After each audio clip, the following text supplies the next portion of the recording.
maisons s'unissent à d'autres doigts pour ramasser les nuages du ciel et les presser sur une terre brisée d'oubli, enceinte d'un grain millénaire, parcheminée de routes lointaines, pour que pousse le blé rouge que nos ancêtres avaient promis.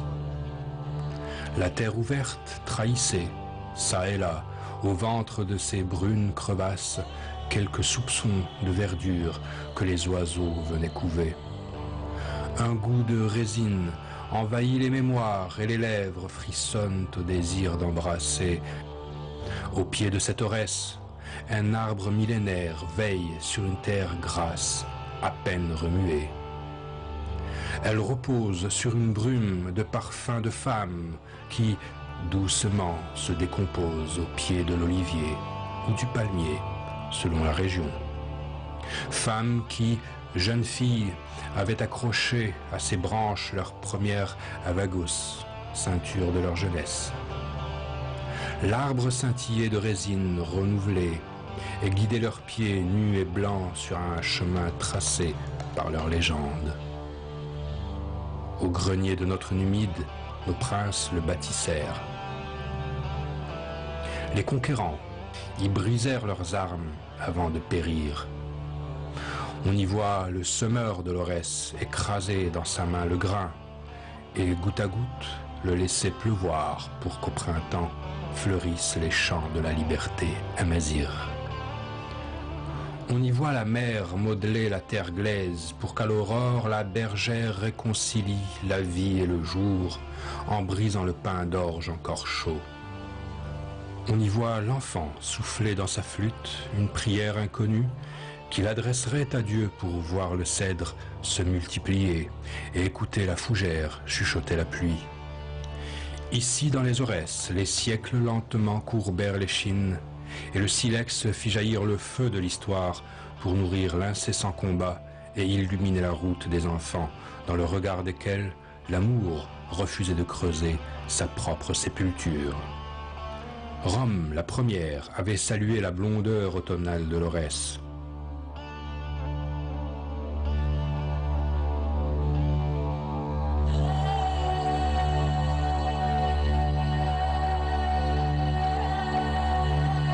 Rome subjugua la Numidie et autres lieux d'épopée, mais elle légua ici, dans les Aurès, comme partout en Algérie, et comme un ultime pardon, Tamougadi, Lambésis, Zana l'Antique. Ce qui reste de ces cités antiques est en tout point saisissant. Pourtant, comme à Timgad, la Pompéi numide, un site qui, sous d'autres cieux, drainerait les touristes par quarts entiers, le visiteur s'y sentirait presque seul. Il arpenterait aussi longtemps qu'il lui plairait le cardo et le decumanus, sans jamais être dérangé. Il jouirait du spectacle tout seul. Il aurait l'impression d'être un visiteur privilégié. Il pourrait, sans craindre le fracas des bus et des autos, étonné d'une paix si peu habituelle, rêver qu'il est le contemporain de Marc Aurèle ou familier du grand Saint-Augustin. Sauf que l'arc écrasant de superbe que l'on peut contempler de nos jours est celui de Trajan, qui ne connaît pour vis-à-vis que les majestueux sommets des Aurès.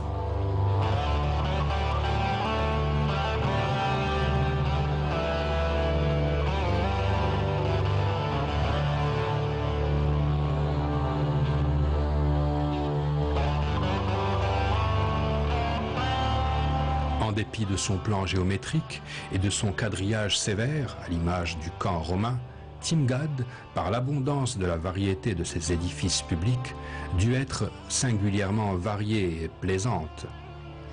Il y paraît encore, à la silhouette de ces ruines, évocatrices entre toutes. Ne craignez pas de les parcourir en plein midi, dans la splendide mélancolie que donne à ces choses le grand soleil.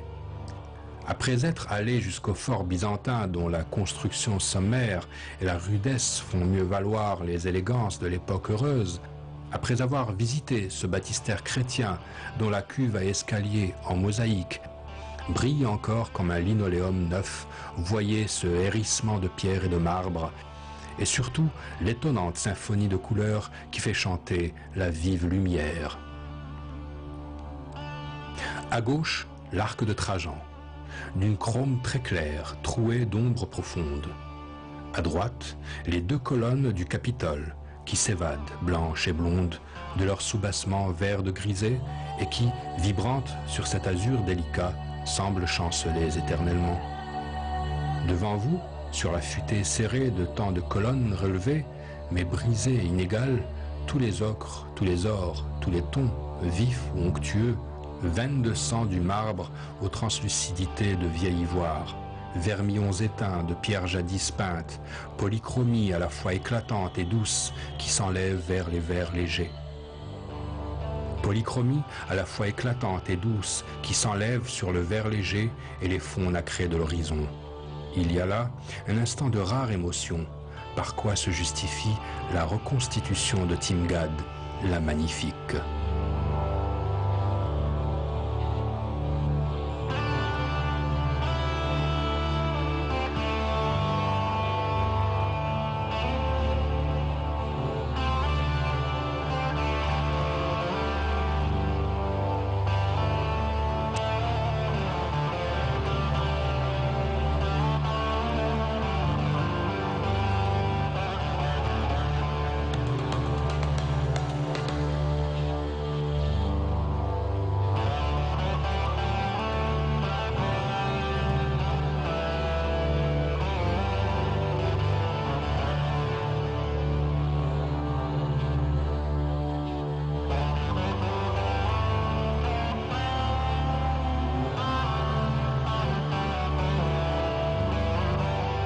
Le musée.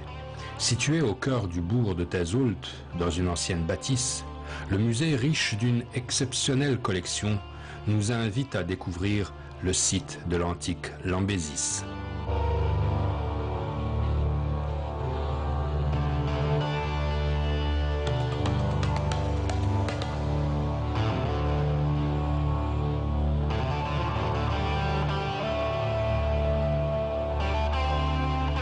Le petit musée de Lambèse ne doit certainement pas être méprisé. Il contient quelques objets importants qui sont comme protégés par les exceptionnelles collections lapidaires rassemblées à l'extérieur sur l'espace découvert qui l'entoure.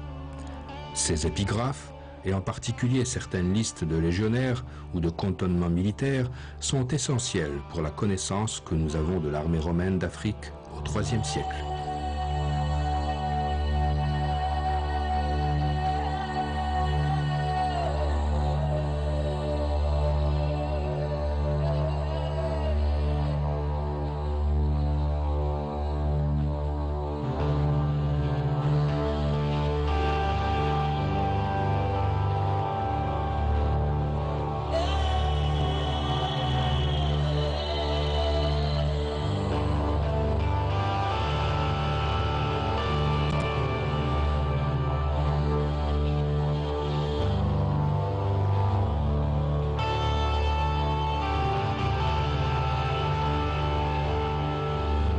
Évoquer le nom de Lambèse, c'est aussitôt évoquer la 3e légion Augusta.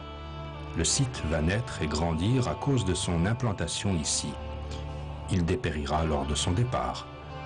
À l'époque augustéenne, la 3e est déplacée d'Amedara, Heidra, à Thevest, Tébessa, puis à Lambésis, où un premier camp de 200 mètres de côté est édifié en 81 dans un endroit propice, un plateau adossé à la colline dominant la plaine. Plus tard, le besoin d'un casernement mieux adapté se fit sentir et l'on édifie directement, dans la plaine cette fois-ci, un 2e camp, vaste rectangle de plus de 2 hectares, entouré de murailles. Un 3e, situé plus à l'ouest, complète l'ensemble, sans doute à la même période. Des fragments inscrits, une colonne commémorative, suggèrent que l'empereur Hadrien est venu inspecter les lieux vers 129. Comme c'est souvent le cas, une agglomération va se développer autour des bâtiments militaires. Le camp est peuplé de soldats, mais aussi d'autres catégories de personnes, l'officium, mis à disposition du légat pour des tâches administratives ou techniques, comme le génie urbain, l'arpentage, les ponts et chaussées. Il est vraisemblable que les ingénieurs militaires ont aidé à la construction des édifices de Lambèse civils financés par les fonds de la Légion, comme le grand temple d'Esculape ou l'amphithéâtre. Le deuxième temps fort pour l'expansion de la ville intervient dans la première moitié du IIIe siècle, lorsqu'elle devint capitale de la province de Numidie et que son statut juridique change. De simple munice, elle est élevée au rang de colonie. Ces belles perspectives sont cependant très vite déçues. La Légion est dissoute en 238 à la suite des troubles liés à la nomination de l'empereur Gordien, ce qui prive la cité de son soutien économique majeur. Quelques décennies plus tard, Lambèse perd son titre de capitale en raison de la restructuration politique de 315, au moment où Constantin regroupe les deux Numidies et transfère son chef-lieu à Cirta. La ville ne s'en relèvera pas et ne fera sans doute que végéter puisque les textes n'y font plus allusion pendant les périodes vandales et byzantines. Les esprits semblent avoir été suffisamment marqués par cette longue présence militaire pour en garder mémoire, puisque les contreforts de l'Aurès, qui bordent le site de Lambèse, s'appellent aujourd'hui encore Jbel Askar, la montagne des soldats.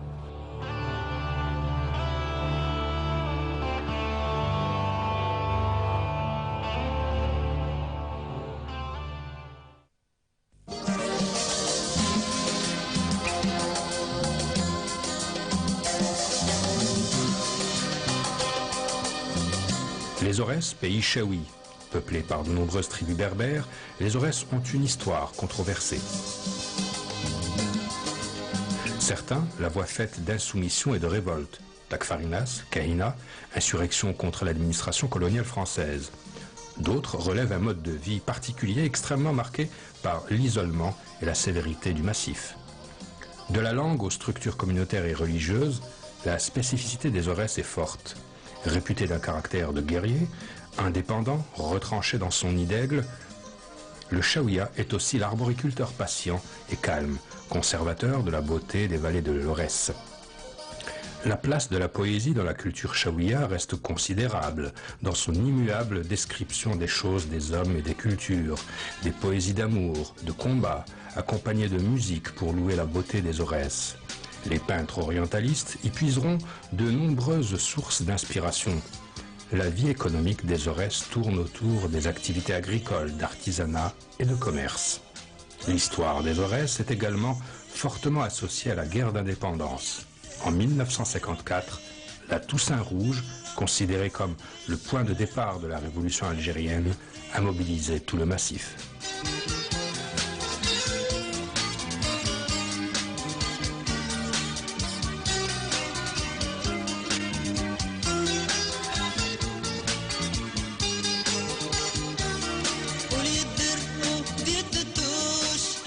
C'est à cet endroit précis, à l'entrée des gorges Tiranimine, qu'a eu lieu la première opération du 1er novembre 1954. Ce jour-là, les Moudjahidines avaient dressé un barrage près du tunnel vers 9 h du matin. Ils ont intercepté l'autocar de Mchounesh. Cette opération s'est soldée par la mort du caïd de Mchounesh et d'un jeune instituteur français de Tifelfel.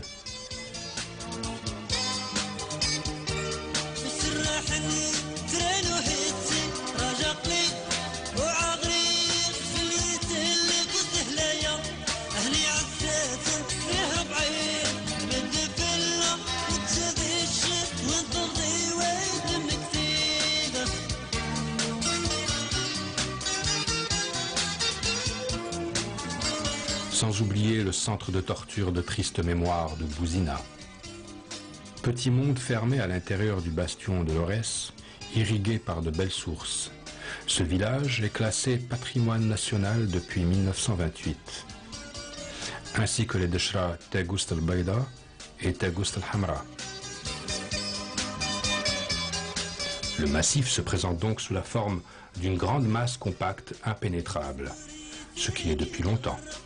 Pourtant, la visite mérite longuement le détour, car l'histoire et les drames de cette région sont encore là, accrochés aux flancs des ravins, dans ces villages défensifs d'un autre temps, ces coins de verdure et ces vergers irrigués par des grands oueds.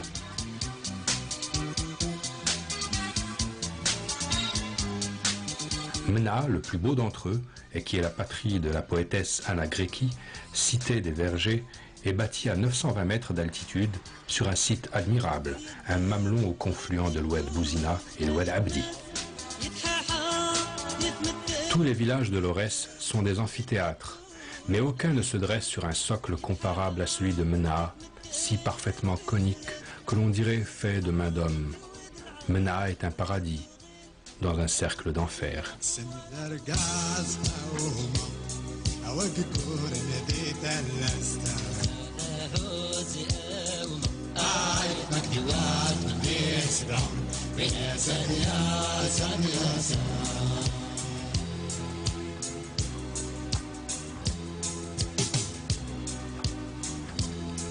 Le long de l'Oued Abdi, c'est le moins fréquenté des circuits des Aurès et le plus susceptible de révéler les traits caractéristiques profonds de la région.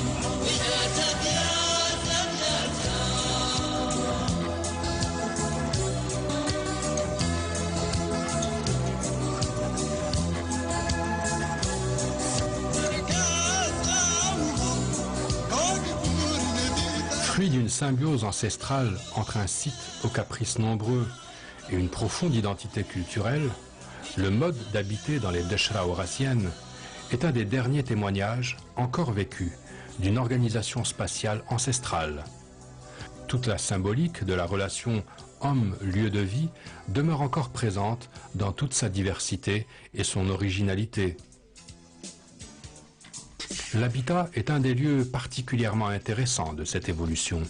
Vieille citadelle berbère, l'Aurès a l'originalité d'une position de transit, formant une barrière naturelle entre les hauts plateaux constantinois et le Sahara, sur lequel viennent buter tous les nuages qui arrivent du nord. Ce massif imposant surgit entre le Sahara et l'Esber. Les voyageurs le découvrent de loin, le considèrent toujours avec une religieuse curiosité, comme le mur derrière lequel se passe quelque chose. Longtemps préservé des agressions externes, il renferme d'innombrables agglomérations qui sont tellement rapprochées qu'elles semblent faire la chaîne. C'est une guirlande de villages, lesquels, avec leur position et leur tours de mosquées, font penser aux acropoles de Grèce et de Sicile. Dans cet ensemble, on peut distinguer plusieurs types et modèles d'habitat selon l'utilisation qui est faite des ressources et des caractéristiques physiques du milieu dans lequel il s'inscrit. Ici, on est dans une maison typiquement berbère, chaoui, au sens propre du mot. On a ici l'organisation générale de cette maison. Ici, c'est bien là où on aurait le bétail, les bêtes, tels que par exemple les mulets, les ânes, et de l'autre côté vous trouvez par exemple des moutons, des chèvres. Là-bas, comme vous voyez ailleurs ici, il y a une maison ou bien une pièce qu'on exploite pendant l'hiver. Si vous voulez, c'est le salon. En quelque sorte, c'est le salon et en même temps, c'est la cuisine. L'autre maison, il y a ce qu'on appelle le khazna, ou là, si vous voulez, là où il y aurait le khazna, en même temps, c'est la chambre à coucher. Le khazna, il y en a deux types de khazna. Il y en a le khazna pour les biens de grenier. Voilà, sorte de grenier. Et il y en a le khazna pour les aliments, voilà, tels que les figues, l'orge, le blé, le maïs, puisque c'est le produit de base de la région. En haut, c'est une maison qu'on exploite pendant la période d'été. C'est une pièce qu'on exploite pendant l'été, genre de salon, puisque là, il y a de l'air. Ici, on trouve aussi le, comment ça s'appelle, c'est le moulin manuel. Plus, on trouve aussi le reste pour le café. Des fois, on fait le séchage, tel que, par exemple, des piments. On les trouve ici, sur les balcons. sont des terrasses. C'est là où on fait le séchage. Même pour l'ail, on fait exposer au soleil afin de l'emmagasiner dans les khaznas. L'habitat dans cette région est en harmonie avec son environnement. Les Dashra, villages, s'accrochent au sommet des montagnes de façon encore plus spectaculaire et plus défensive qu'en Kabylie. Partout, ils sont construits sur un même schéma. Les maisons s'étagent autour d'un mamelon, au flanc abrupt d'une crevasse, à l'accès presque impossible et se terminant souvent sur le point le plus élevé par ces qalat si caractéristiques, à la fois grenier et dernière défense fortifiée en cas d'attaque.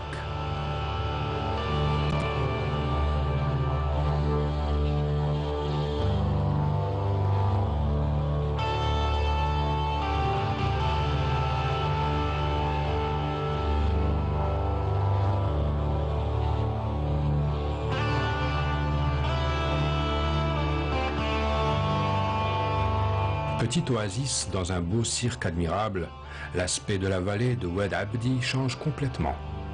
Plus de verdure, rien que des montagnes arides et nues. L'œil découvre avec un délice et une vive satisfaction, au fond d'une vallée, un bouquet vert dans ce paysage désolé. C'est l'oasis d'Amentan. Amentan, par son originalité, par sa situation heureuse au milieu de la palmeraie, laisse graver en nous un souvenir inoubliable.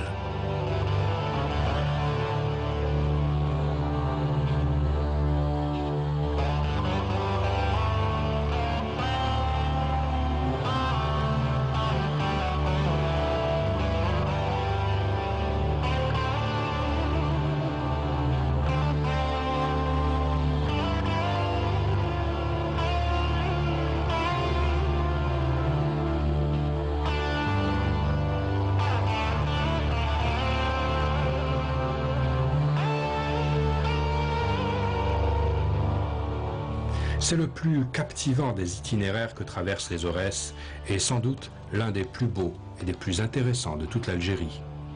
Toute l'histoire de la région est là, figée au flanc des canyons, au creux du lit de l'Oued l'Abyad, dominé par le plus haut des sommets de l'Algérie.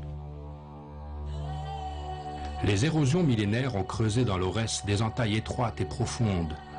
Ravins abrupts, véritables canyons particulièrement saisissants dans les gorges de Tiranimine, de Mchounesh, de Menaa, dont les hautes falaises de calcaire sénonien surplombent souvent, comme à Roufi, de merveilleuses oasis.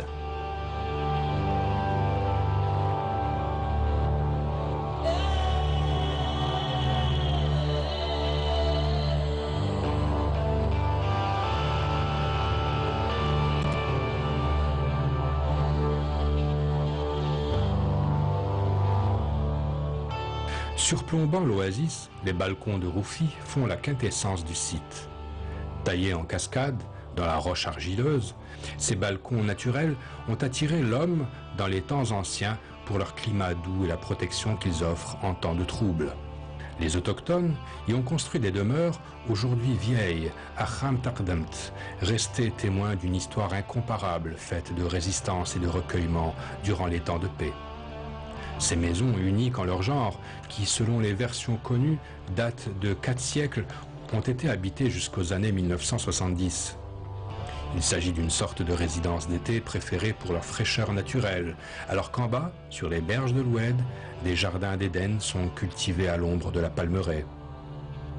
La promenade dans le lit de l'Oued donne la dimension, sinon le secret, de ce merveilleux coin de paradis terrestre. Des jardins, des vergers, figuiers, grenadiers, noyers et abricotiers, alimentés par un système d'irrigation qui puise systématiquement son eau en amont dans l'Oued, offre un spectacle opposé à celui qui prévaut sur les hauteurs, en surface en quelque sorte. Et de fait, descendre dans le lit de l'Oued, c'est comme une plongée dans un autre monde fait de fraîcheur, où il fait bon vivre. Là, l'homme a su dompter la nature, la rivière en furie, pour la transformer en mer nourricière. On peut suivre à pied le fond du canyon sur les pas des anciens pour aboutir plus au sud. Le spectacle est grandiose. Mais la falaise pointe à 200 mètres au-dessus, formée de calcaire d'une belle couleur dans l'ocre. Des oasis confirment la proximité du Sahara.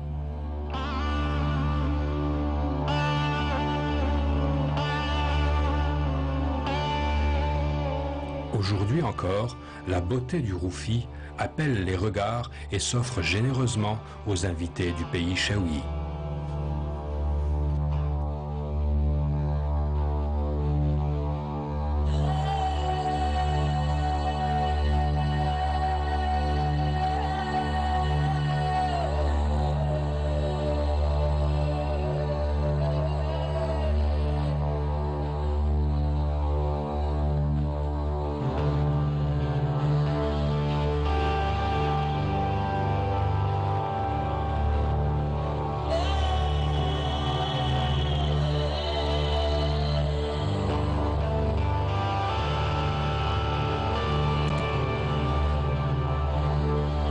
Ce pays, les Aurès, à qui manifestement rien ne manque, mais qui a encore besoin de tout. C'est là qu'on apprend à aimer l'Algérie et ses indomptables chaouis avec lesquels on ne peut que nouer des liens très forts. Dans ce contexte, pourtant hostile, les liens fraternels se nouent facilement. Chaque sourire, chaque main tendue trouve un écho et une dimension autrement plus importante que dans la grisaille de la routine quotidienne des grandes villes. Des tiges de blé courbant l'échine, des grappes vermeilles et des pâturages appelant des troupeaux comme au premier matin du monde. C'est une terre promise pour y abriter à perte de vue des champs à la chevelure dorée ondulant sous le vent. Mais le jour où les peuples comprendront qui vous étiez, ils mordront la terre de chagrin et de remords, ils l'arroseront de leurs larmes et ils vous élèveront des temples.